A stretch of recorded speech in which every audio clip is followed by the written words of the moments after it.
Hello students, how are you? I hope you all are fine and doing well. In last video, I have started the topic soil, in which I have discussed about soil formation, composition of soil and type of soil. Now in this video, I am going to discuss about the quality of soil and also about soil pollution and its effect. So let us start the class. First of all, quality of soil.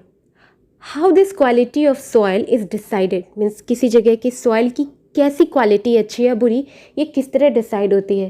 तो ये decide होती है दो factors पे. The first one is the amount of humus and micro organisms present in that soil, and second the amount of nutrient minerals present in that soil. What is humus? As I have discussed in the previous video that humus is the dead decaying parts of the living organisms. जो plants या animals की dead और decay करते हुए जो भी parts होते हैं उन्हें हम कहते हैं humus. And humus is a major factor in deciding the soil structure. Soil के स्ट्रक्चर, कैसा सॉइल होगा, उसका टेक्सचर क्या होगा, उसको डिसाइड करने के लिए ये जो ह्यूमस है ये बहुत बड़ा फैक्टर है. Because humus causes soil to become more porous. वो जितना ज़्यादा ह्यूमस प्रेजेंट होगा सॉइल में, सॉइल उतना पोरस होगा, मीन्स उसमें पोर्स प्रेजेंट होंगे. And this pores allows water and air to penetrate deep underground. इसकी वजह से जो वाटर और एयर है वो सॉइल में अंदर तक पहुंच पाते हैं.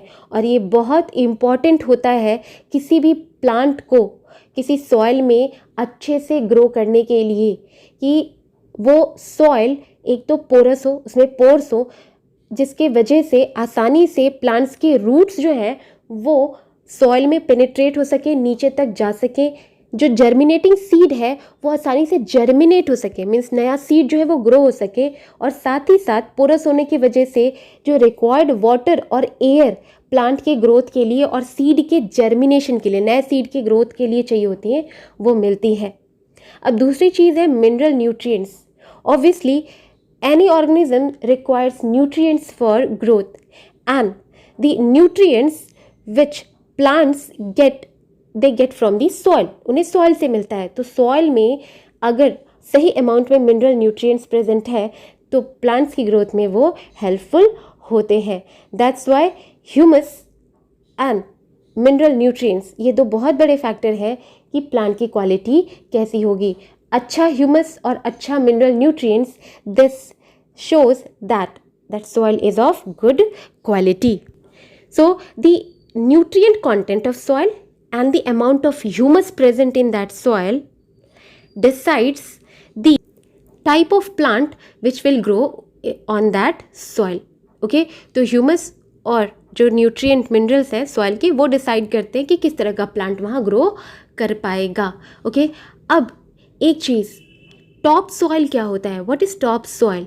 The top most layer of soil, जो सॉइल का सबसे टॉप मोस्ट लेयर होता है, which contains humus, living organism and soil particles. Means जो सॉइल का टॉप मोस्ट लेयर है, सॉइल पार्टिकल्स, ह्यूमस और living organisms means micro organisms को कंटेन करता है, जो उसे हम कहते हैं top soil. And the quality of the top soil is an important factor that decides the biodiversity in that area. Means जितनी अच्छी क्वालिटी होगी टॉप सॉइल की, मीन्स अपर लेयर, सॉइल के अपर लेयर की, उतनी ज़्यादा बायोडाइवर्सिटी उस area में होगी. मीन्स अलग अलग तरह के प्लांट्स और एनिमल्स के स्पीसीज़ और बहुत सारे स्पीसीज़ वहाँ उस एरिया में मिलेंगे. Okay, so this was all about quality of soil. Now soil pollution. Exactly, soil pollution is the unwanted removal or addition of unwanted substances.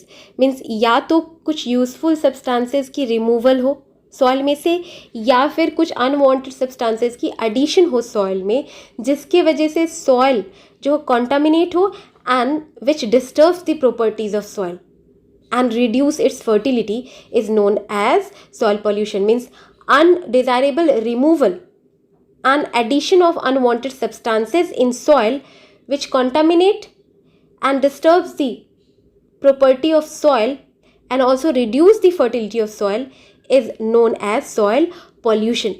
Now, what are the pollutants of soil? कौन से ऐसे factors हैं जो soil को pollute कर रहे हैं? The first is the fertilizers and pesticides.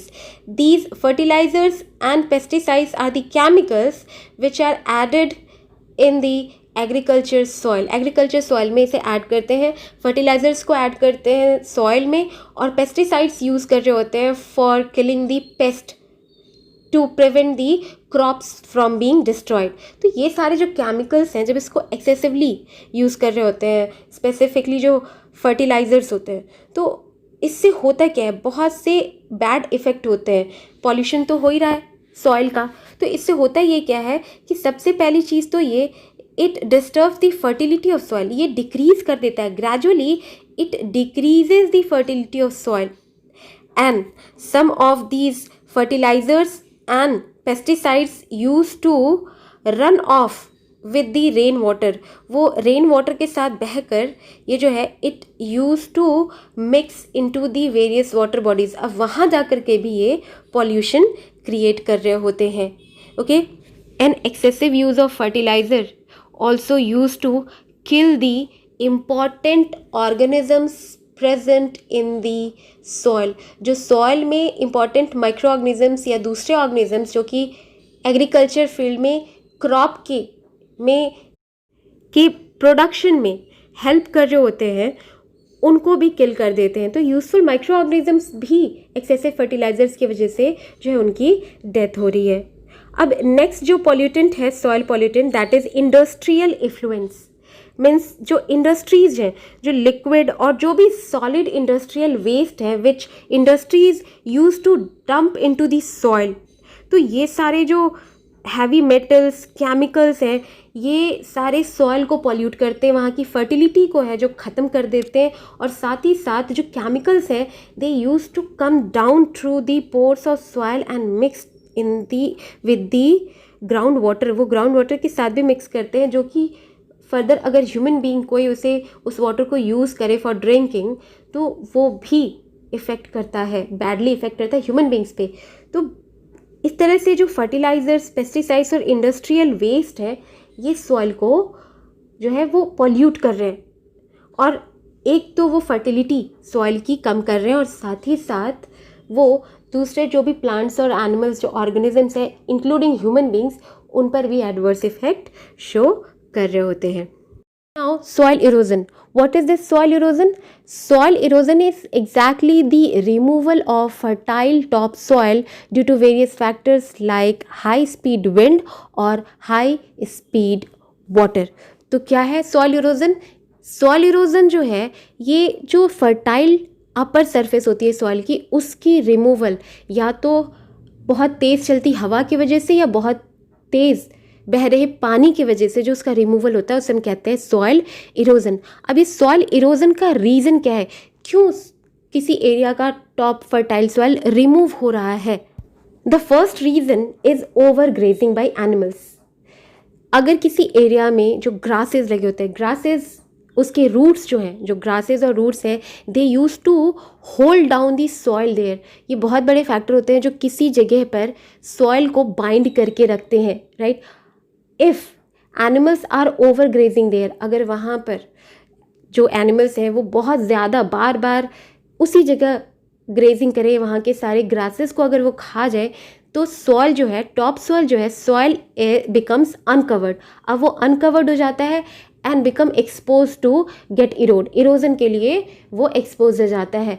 अब ऐसे एक्सपोजर के बाद क्या होता है, अगर स्ट्रॉन्ग विंड हो, बहुत तेज़ हवा चले, या फिर हैवी रेन, बहुत तेज़ बारिश हो, then strong wind and this heavy rain easily drain off that uncovered top layer, जो टॉप लेयर ऑफ सॉइल, जो अनकवर्ड लेयर है सॉइल का, जो कि ओवर गेजिंग की वजह से अनकवर हुआ है, उसे आसानी से जो स्ट्रॉन्ग विंड है या फिर बहुत ज़्यादा बारिश का पानी, बहुत ज़्यादा बारिश हुई और उससे जो हाई स्पीड रेन वाटर जो है वो मूव कर रहा है, आसानी से उसे जो है बहाकर लेके चला जाता है.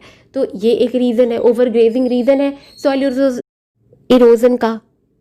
इसके अलावा एक बहुत बड़ा रीज़न है सॉइल इरोजन का, डिफॉरेस्टेशन.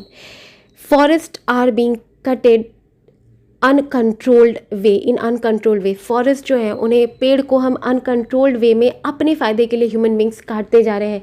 अब इसकी वजह से हो ये रहा है कि जो लैंड है इट बिकम एक्सपोज्ड। वो जो उस एरिया पे जहाँ पर जो पेड़ लगे थे वो जो है वो एरिया, वहाँ का जो लैंड एरिया वो एक्सपोज हो जाता है, जिसकी वजह से जब हाई विंड किसी भी कभी भी अगर बहुत ही स्ट्रॉन्ग स्पीड में विंड हो या फिर बारिश हो रही हो, और बारिश की वजह से जो हाई स्पीड मूविंग वाटर है वो क्या करती है, उस सॉइल को बहाकर ले जाती है। तो इससे आप ये समझ सकते हैं कि रूट्स ऑफ प्लांट्स, जो रूट्स होते हैं प्लांट्स के, they have an important role in preventing soil erosion, right. तो ये ओवर ग्रेजिंग है या डिफॉरेस्टेशन की वजह से बहुत ज़्यादा सॉइल का जो अपर लेयर वो एक्सपोज हो जाता है और आसानी से जो है सॉइल इरोजन हो जाता है हाई स्पीड विंड से या फिर हाई स्पीड वाटर के वजह से। तो इसे हम बचा कैसे सकते हैं? सिंपलेस्ट वे, सबसे पहली चीज़ तो ये कि जो ओवर ग्रेजिंग है उसे रोकें, राइट। कई बार ऐसा भी होता है कि जो एग्रीकल्चर के तरीके होते हैं, अलग गलत तरीके से एग्रीकल्चर करने की वजह से भी जो है जो फर्टाइल सॉइल होता है वो एक्सपोज हो जाता है फॉर इरोजन। तो जो एग्रीकल्चर के तरीके हैं, we should change the way of agriculture, techniques of agriculture, we should plant more and more trees. तो डिफॉरेस्टेशन रोकना होगा और एफॉरेस्टेशन स्टार्ट करना होगा, मीन्स नए प्लांट्स को जो है ग्रो करना means afforestation.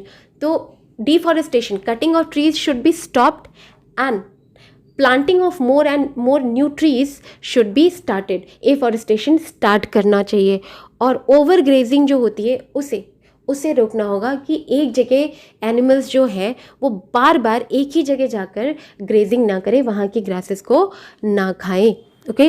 And you know this should be done because the soil that we are seeing today in one place has been created over a very long period of time। बहुत time लगा है इस soil को बनने में। तो soil का जो इरोजन जो हो रहा है वो बहुत ज़्यादा स्पीड से हो रहा है, तो दोबारा सॉइल बनने में बहुत वक्त लगेगा, ओके। तो इस वजह से ये ज़रूरी है कि हम इरोजन को रोकें, ओके, और सॉइल को क्या करें, प्रिजर्व करें, जो फर्टाइल सॉइलों से प्रिजर्व कर सके अपने एफर्ट्स से, right. So students, that's all for this video. In next video, I will start the new topic, that is biogeochemical cycles. Till then, stay home, stay safe, use mask, use sanitizer and maintain social distancing. Have a nice day.